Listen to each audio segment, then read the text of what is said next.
Trailblazer versus the Traveler. Which character is better? Well, I'll just get straight to the point. Trailblazer is better. Far better than the Traveler. But why am I saying this? And what are the reasons that makes Trailblazer better than the Traveler? Well, to find out all these answers, you need to watch this video till the end. But as I said, I want subscribers. So yeah, please subscribe our channel if you haven't. And now, let's start. So, while the Travelers can alternate between different element properties, such as Anemo, Geo, Electro and Dendro at this point, the weapon they use remains the same, even in the cutscenes. They use this pretty standard looking sword that seems like it popped right out of the tutorial area for any From Software game. Meanwhile, the Trailblazer already have two different weapons to pick from, each with its own unique visual flair. For the physical element destruction path Trailblazer, they use a baseball bat with some constellation or some space-themed particle effects, and for the fire preservation path Trailblazer, they use this molten lance that seems to constantly be at its peak heat, almost like a sun in form of a weapon. Not only is a baseball bat a hilarious weapon for a protagonist to use in a space setting, but it's almost somewhat iconic for a past Honkai characters with stoic personalities and grey hair to use baseball bats. Next up on our comparison, let's talk about the personalities of both these characters. Both the Traveler and the Trailblazer follow the standard format for an MC in a party-driven action game where they are primarily silent, so that players can easily insert themselves as the protagonist of their party of characters. But while the Traveler is more like a Fire Emblem protagonist, in that their personality is pretty non-existent or stepped on by Paimon's dialogue, the Trailblazer is a total oddball. Even if players don't explore and encounter the Trailblazer's hilarious secret, fascination with trash cans, or read any of their incredibly flirty text to other characters, there are just a lot of moments where all three of the dialogue choices players have for the Trailblazer are different flavors of chaotic. The texting aspect of Honkai starrail is another aspect that makes it easier for players to relate to their cast of characters. Genshin Impact is set in a fantastical medieval-like world, so there aren't any phones that people are using to call and text each other. However, everyone has a phone in Honkai, and the Trailblazer texts quite a lot, whether this is to check in on a friend from the planet the Astral Express Space Chocho train has already finished helping, or simply to flirt with Himiko while on an assignment. The Trailblazer talks like a normal person, and when players do choose the more understrained options for response text, the Trailblazer uses so much confidence when saying them that most times it still actually pushes the conversation forward. Meanwhile, the Traveler almost never talk a lot, and if they try to do something or say something weird or unique, then Paimon is typically the only one to really respond to it. Now let's discuss power levels.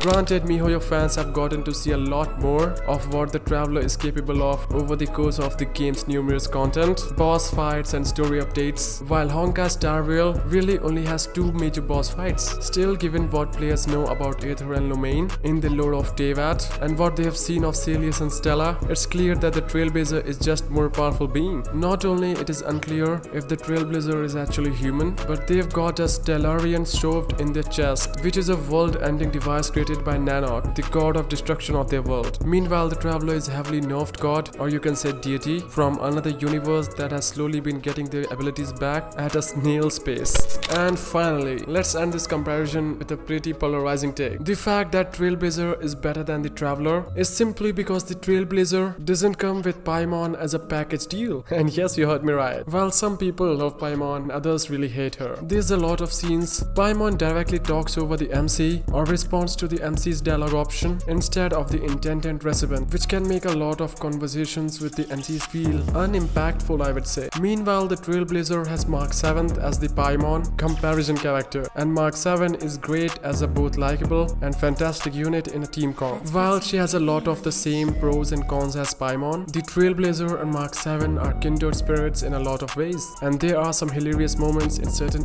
questions where it feels like the two of them are sharing the same brain cell. And yeah, these are all the reasons why I find Trailblazer better than the Traveler, but it's just my opinion. No hate to the Traveler or Genshin Impact. I really love this game, and yeah, share your opinions in the comment section. I would really love to hear them. And yeah, now I will see you in the next one.